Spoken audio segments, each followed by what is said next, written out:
some of the biggest names in ACC history stopped by, including Coach K, Deshaun Watson, Roy Williams, and Ralph Sampson. Last season's MVP race was one for the record books, literally. James Harden joined Michael Jordan and Dwayne Wade as the only players to average at least 30 points, 7 assists, 5 rebounds, and 2 steals in one season. Meanwhile, Giannis Antetokounmpo became the first player to average 25 points and 10 rebounds per game since Shaq did it in the 99-2000 season. And as we all know, the Greek Freak came away with the MVP award. And now Harden, who won the award in 2018, is sharing some interesting thoughts about the results. Yesterday, in an interview with 97.9 The Box, here's what Harden had to say. Let's take a listen.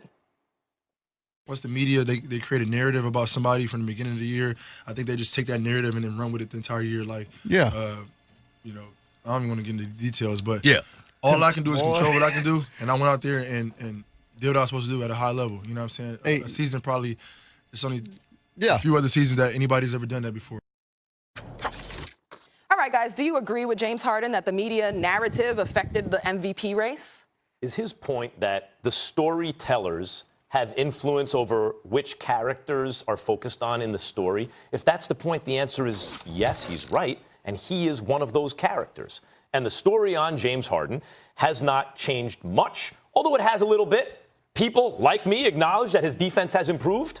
He's disruptive, with his in passing lanes and stuff like that. And you can see more of an effort and a better effect on defense. He's still not a good defensive player, but he's not as bad as he was. He's gotten better.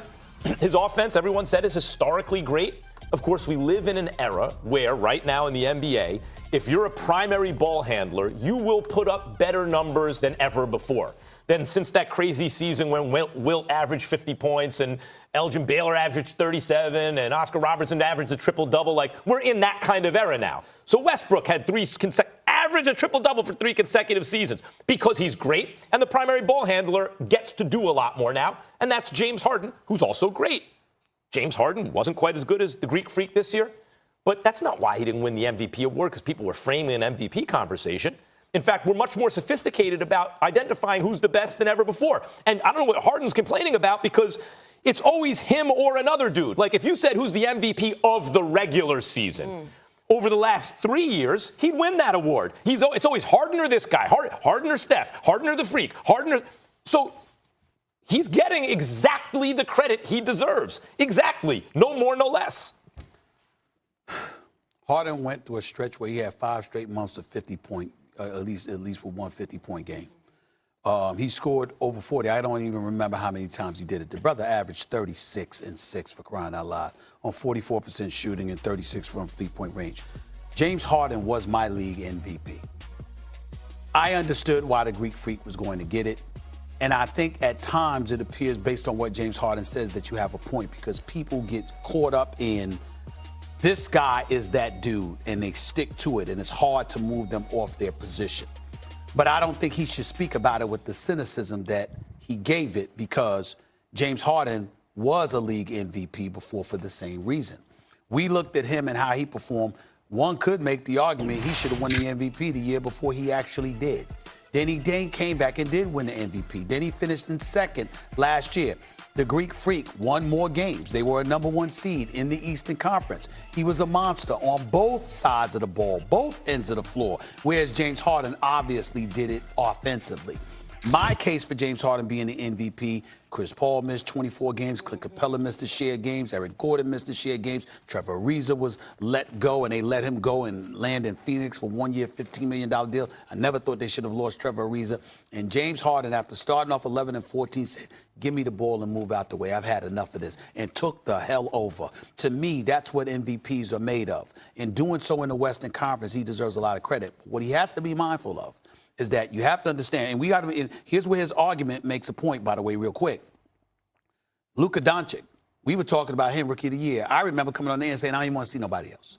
And then the last 2 months, Trae Young came on like a monster and made it close. Yeah. If Luka Doncic hadn't been ordained as the Rookie of the Year in waiting, I'm saying, who knows what some would have done in the media. So they would have gotten it wrong? I'm saying. Like, they got it right. It's possible that they would have because the media got caught up in what Trae Young was doing over the last 2 months. I see what you're saying. They're getting caught up. You're saying the media could do it the other way, too. Exactly. Even if they start with That's one guy, they could. That's what I'm saying.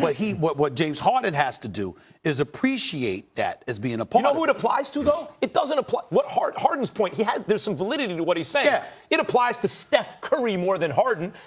James Harden only had a better season than Steph Curry because he was asked to do more. And Steph has shown whenever he's asked to do more, he can do it too. Harden wasn't better than Steph Curry last year. He just was better more often because his team asked him to do more with the ball. And plus, he didn't miss games, and Steph Curry had to miss games. Sure, but then in the playoffs, Steph was better than James Harden. Sure. Doesn't importance to team and the carrying of load also factor into how you decide an MVP? Absolutely. James Harden's increased. So I don't think that negates Harden's case. My point is, James Harden was asked to do more, and he did it. And just because Steph has shown that his rates are the same or better than Harden's, and when he's asked to do more, he can also do it, doesn't mean he did it. That's true. Usage rate, not missing games, all that stuff counts for Harden. That's why he came in second and Steph came in fifth.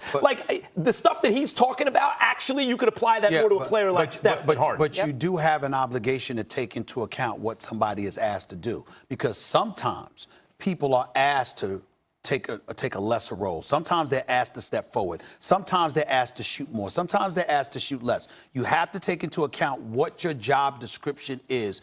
In my opinion, I've always done that when measuring an MVP. And I look at a Budenholzer and what he's asked of the Greek Freak, and I appreciate that. But what Mike D'Antoni asked of James Harden, and for James Harden to come out there and do what he did last year, he's actually a team player. I think he deserved league MVP. One thing Harden should get credit for, because there's this idea, people conflate these two different issues. Oh, it's the ball stops, and everyone just sits around and watch Harden, and that's the problem with the Houston offense. In fact, Harden's a team player. Because not only did he work on his defense and all that stuff, when his team needed him to score 50, he did that.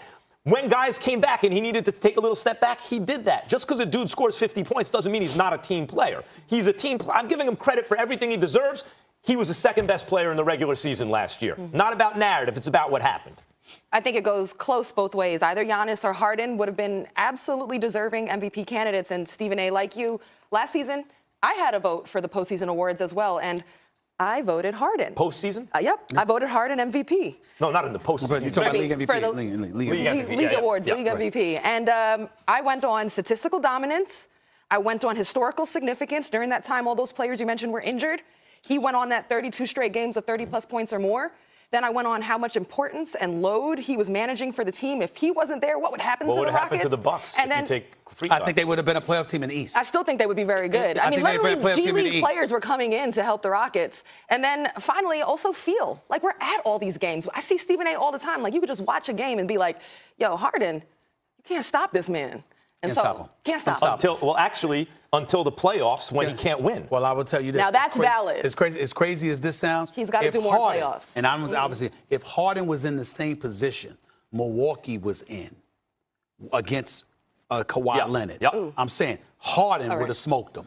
All right, guys. Harden would have smoked him. Harden would have smoked him. I'm talking about he would have smoked him. Who would he have smoked? I said if he was in the same position as Milwaukee, they would have smoked him.